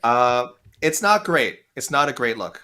It's not a great look, and it's going to look even worse. And the reason I say that is because that's how we punish Dana White. That's what he said. Terrible. Of course, he has to live with it. So he has to live with it. It's going to look even worse next year when he demands that. By the way, can you also put Power Slap next to UFC, because they're listed with the promotion that they run, of course. So Dana White just says UFC. Next year it'll be Dana White wins the leading man award for UFC, Power Slap, or maybe Power Slap, UFC. I actually don't even know. I don't know where we'll be at this point a year from now, but I have a feeling he's going to want to put that on there. I'm amazed it's not on there this year. I'm amazed that he doesn't have Power Slap next to his name this year. But missed opportunity. Dana, missed opportunity. If I put it in your head, you're welcome. Don't forget, tell those fine folks at the World MMA Awards that you want credit for Power Slap too. Scott McCrate, how does Herb Dean keep winning Ref of the Year over Mark Goddard or Jason Herzog? I don't know. He's very, like I said, Jose mentioned, most important thing, this is a fan vote award. Herb Dean was very popular during the rise of the UFC. Him and Big John, probably the two most popular referees. You saw them all the time. Herb regularly named on the broadcast as the best referee. I think to this day, you'll hear maybe Rogan's dropped it. I don't think Rogan has said it in a while. But for a long time, Rogan always made sure, and the others made sure to say, Herb Dean, best in the business, best referee in the business. And once upon a time, he was a very good referee. I will say that. He was a very good referee. The Tim Sylvia, Frank Mir stoppage, one of the all-time great referee moments. I'm not going to hate on the man. But, boy, he's fallen off. And he's average now if you want to be nice. There are definitely better referees than him. But he is a very well-known name. That's why he keeps winning. Jason? For a few years now, I've been saying Jason Herzog is easily the best ref in the sport of MMA. Jason Herzog. He's very good. So I will always go with Jason Herzog. But and he does. That is him on Twitter, right? That's a real Jason Herzog account. Have you seen that? That like is interacting with people after and like joking around. Not like necessarily addressing every call he makes, but he seems to respond to people. There seems to be a little bit of accountability, and I think people appreciate it. Yeah, I had a good conversation with Mr. Herzog at the the Bellator event in San Diego when we got to do behind the scenes of with the California State Athletic Commission and their kind of breakdown and review of all the calls, the reffing and the judging. And I talked to Herzog about some situations, and he broke things down. It was great. But you know what? Let's talk about this. Let's talk about this, man. Kaposa. At Grabaka Hitman on Twitter, better known as Kaposa, actually maybe probably known by both names, an essential part of the. I can't believe how many followers does Kaposa have. Not enough. I'll say first, not enough is the answer. Less than 100,000. If you have a passing interest in combat sports, there is no reason you shouldn't be following this guy. There's some other accounts I'll shout out to, but this guy. Or guy, I think it's a guy. I don't know. I assume. I know people who know him, so I do believe it's a man. Oh, okay. But yeah, Kaposa has been following, and not just MMA, all of kickboxing, Muay Thai. This guy follows all. I don't know how he does it. I think it might be a group of people. I don't know how he does it, because if something happens in the MMA world, there's a 95% chance he's going to catch it and clip it. Every now and then he misses things, and he'll at least retweet it. Someone will tag him, so he'll retweet it. So really, he can't miss anything. If he himself misses something, someone will find the clip, tag him, he'll retweet it, he'll crow tweet it, whatever. This is an invaluable resource in MMA people. This is finding out about people who, before they get to your favorite show, whether it's the UFC, Bellator, PFL, whatever, one championship, it's appreciating fighters who never make it to there or never even care about making it to there, who have long story careers outside of North American promotions. This is just, it's really good stuff. And it provides so much context for what you're watching. So if you're not following, again, at Grabaka Hitman, or just looking for Kaposa on Twitter, you are crazy. I say throw a few bucks to them on Patreon. It is not even close to the value that Kaposa provides to the MMA community. Yeah. I need Kaposa to jump on the threads because I'm a threads guy. I'm not a Twitter guy anymore. Okay. Yeah. So I need Kaposa to jump over because as much as, I'm kind of vibing with threads, the MMA aspect of it just isn't popping. And so I do have to bounce back to Twitter every once in a while for the MMA part. But Kaposa, jump over. Just cross post. Yeah, and I also got a shout out Barella La Pierna. I don't know if I want to take the time. BARRELLAPIERNA. Anyway, you guys can find it. Hopefully, it's actually kind of hard to find on Twitter. I don't know if they've been shadow banned or something, but they make a list every week of the best knockouts, best submissions for the regional scene. Some stuff that a lot of promotions I've never even heard of before. So I don't know how they do it as well, but La Pierna, incredible Twitter account. A lot of great ones out there. Bohachinya Depot is hilarious. Yeah. If you like laughing at Tito Ortiz and you're not following Bohachinya Depot, then I don't know what you're doing with your life. VJ pointing out, I do my best to put some of those best clips in Miss Fists on MMAfighting.com. So I really appreciate it when people check those posts out. But again, if you're reading MMA Fighting, there's no reason you shouldn't be following Kaposa and a lot of the guys and gals who aggregate the clips, put those clips out on social media. You should be following them as well. Get it straight from the source because it's great stuff. It's great stuff, and it's important to watch. It's important to know about, again, MMA beyond what is necessarily so easily presented to us on a weekly basis. So let's answer this question before we do a rain dance.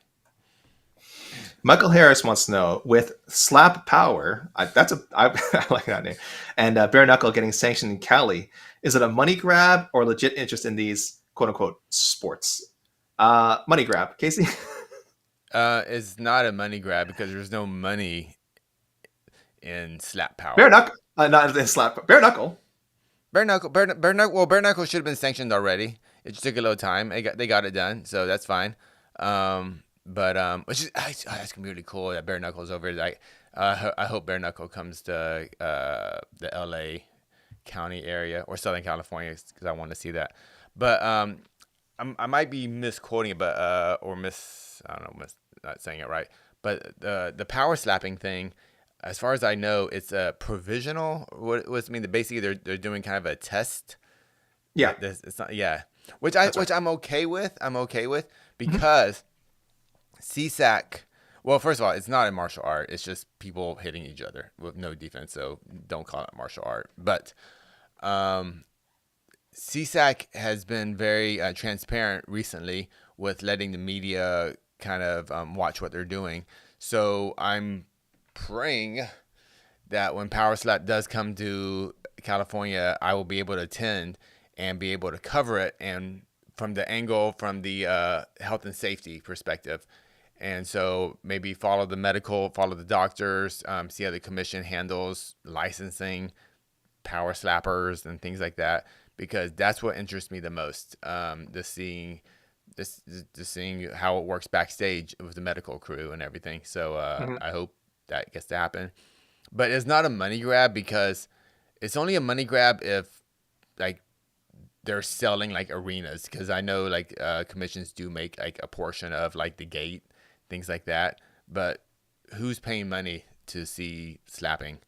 So I know it's big on TikTok, but it's not a thing that's going to generate lots of money though for the commissions.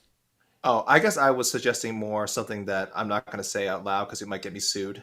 As far as money being involved in commissions, but again, I won't say it because I'm trying not to get myself or MMAfighting.com sued. So, cool story. I stand by my answer somewhat. You guys can read between the lines, but I didn't say anything. Listen, California State Commission, they've made their decision, like you said, provisional for now, and hopefully. But you know what this means, though? If we went to the California Commission and we started a league where we just kick each other in the nuts, yep, they might provisionally allow that. So I don't know why you're saying this hypothetically as opposed to bringing this up at the next meeting. MMAfighting.com meeting, because I wish you hadn't said it out loud, because now I'm just giving away $1 million ideas here. Jeez. the Professional Rochambeau League, the PRL.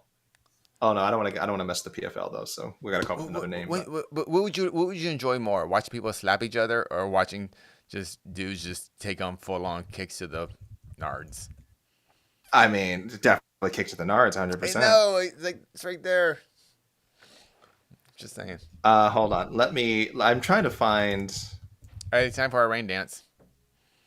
I'll do the rain dance in a second, but I think in the vein of Bellator was Latin. What was it? Bellator Latin, Italian, Latin. Bellator. Yeah. No. I mean, I'm trying to find an equivalent of. I think it's Italian. Bellator. I think it's Latin. It's Latin. It's Latin. Thank you, Jose. I'm trying to find an appropriate name for our league. Humilis Ictu. How about that? If we're going by which is low blow, roughly translated on Google. So I don't think that's accurate. I think it's not what I'm suggesting. It's not quite what I'm going for, but we will be the Humilis Ictu League, just like Bellator was such a great success name wise for that promotion. So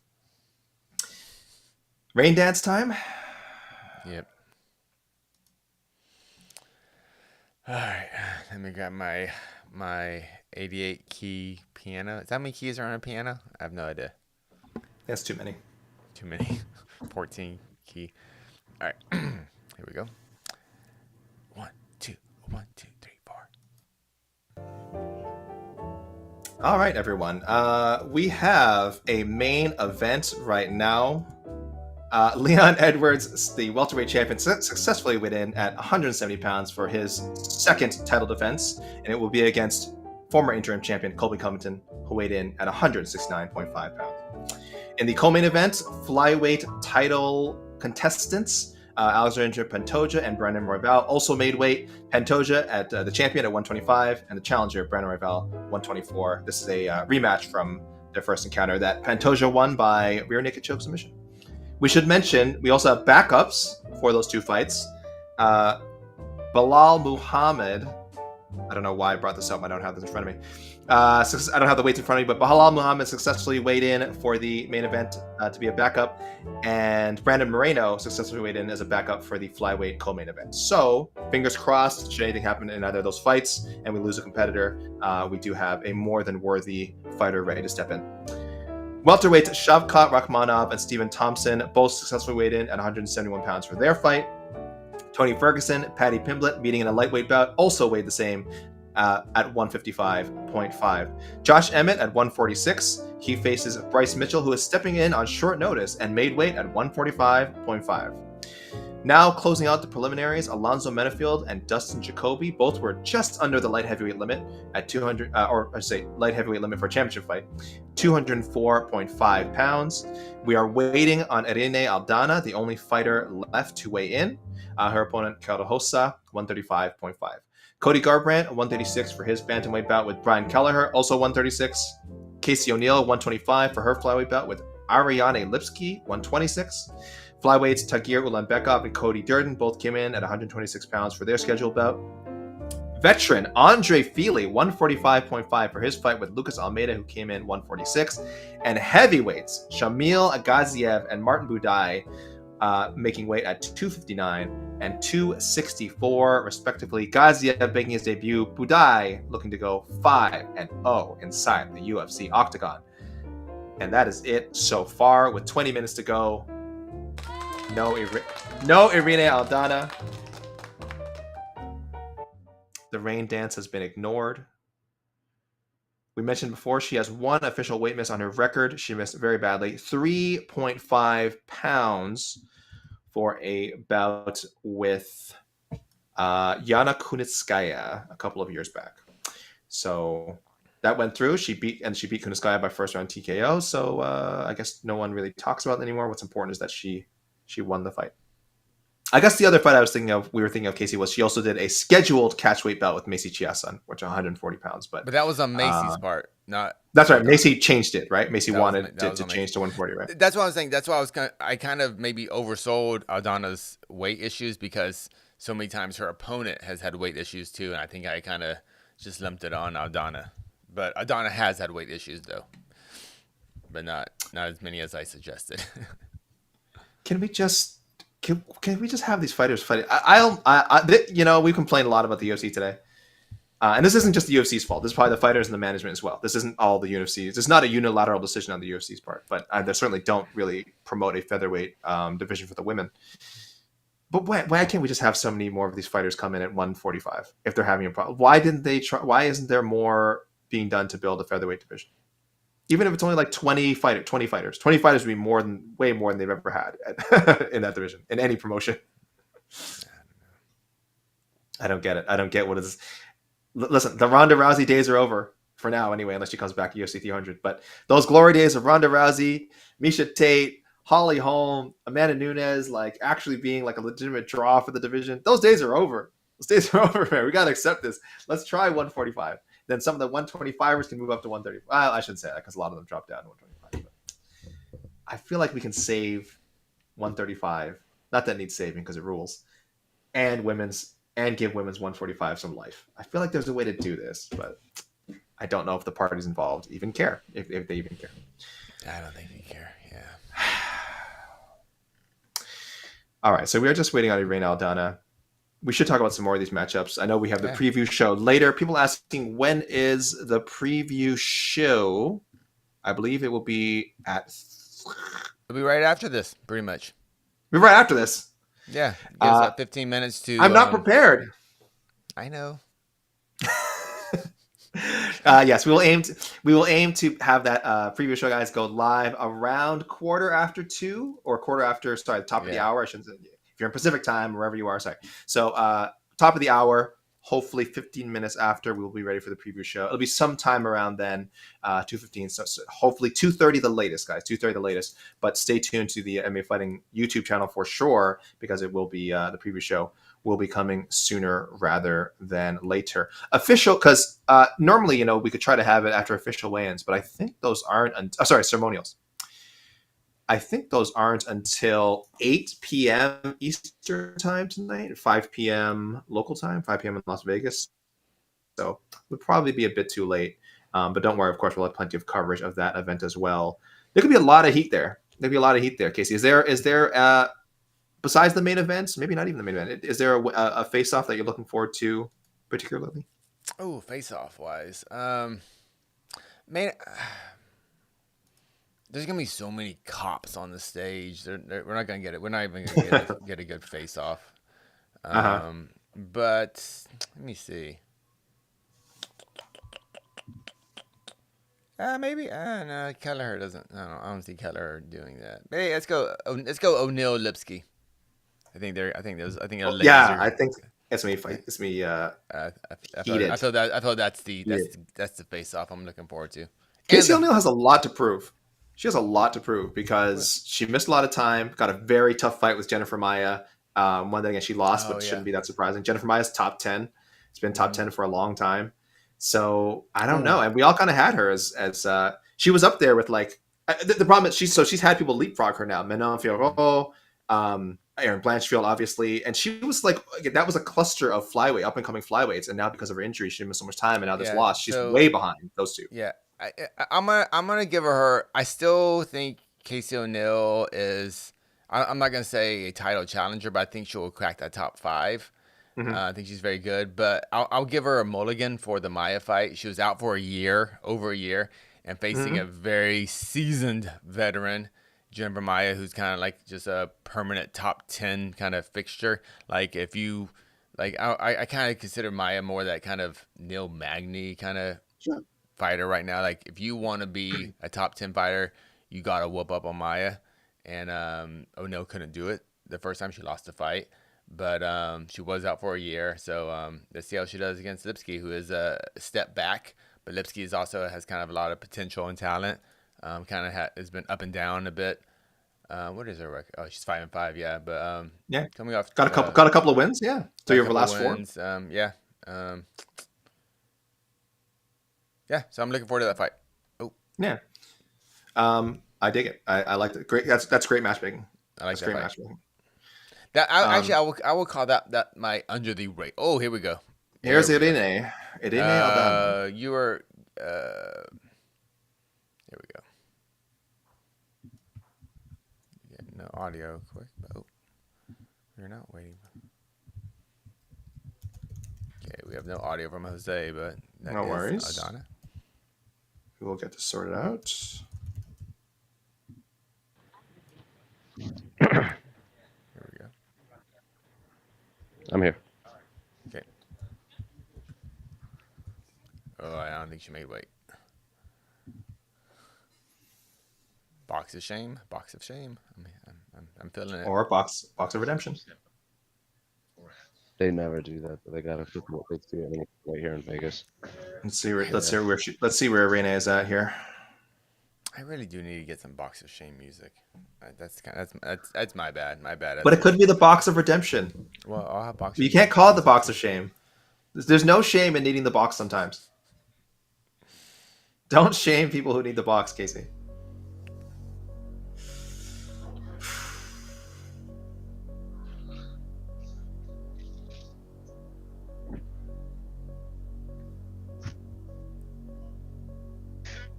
Six, the official weight for Irene Aldana. All right, thank you all for coming out. See you for the What was that? She made it. 236. She made it. 236 would be amazing. That would be rough. I believe it was 136. Box of redemption. The box of and her fight with Lipski is official, so I think it's more than fair to play that music right now. Yes, 136 for Irene Aldana. So needs the 1 pound allowance, no problem. That fight's official. So I think we have got to log off here. Thank you guys for hanging in there with us. I know there's a bit of a struggle with the internet, but listen, this is live streaming. This is how it goes sometimes. We'll do a quick rundown, Casey. A real quick rundown before I run off. I got to do a little recap of this because we had no misses. Casey, you gonna play the music? Okay, there it is. Guys, the welterweight main event is official. Leon Edwards, the champion, coming in at 170. Challenger Colby Covington, 169.5, and would-be contender Bilal Muhammad successfully weighing in as the backup. Alexandre Pantoja for his first title defense, coming in at 125 against Brandon Royval, who came in at 124. That is a rematch. And they also have a backup, former champion Brandon Moreno, who successfully made weight, so he'll be available on Saturday. Shavkat, Rakhmonov, Stephen Thompson, both coming in 171 for their welterweight bout. Tony Ferguson, Paddy Pimblett, 155.5 each for their lightweight bout. Josh Emmett, 146. He faces a short notice replacement, Bryce Mitchell, who's replacing Giga Chikadze. Mitchell at 145.5. The preliminary closer, a light heavyweight bout between Alonzo Menifield and Dustin Jacoby, both weighing in at 204.5. We just saw Irene Aldana last weigh in, but not least, coming in 136. Her opponent, Karol, 135.5. Cody Garbrandt, 136 for his bout with Brian Kelleher, also 136. Flyweights, Casey O'Neill, 125. Ariane Lipski, 126. Also flyweights, Tagir Ulanbekov at 126. Cody Durden at 126.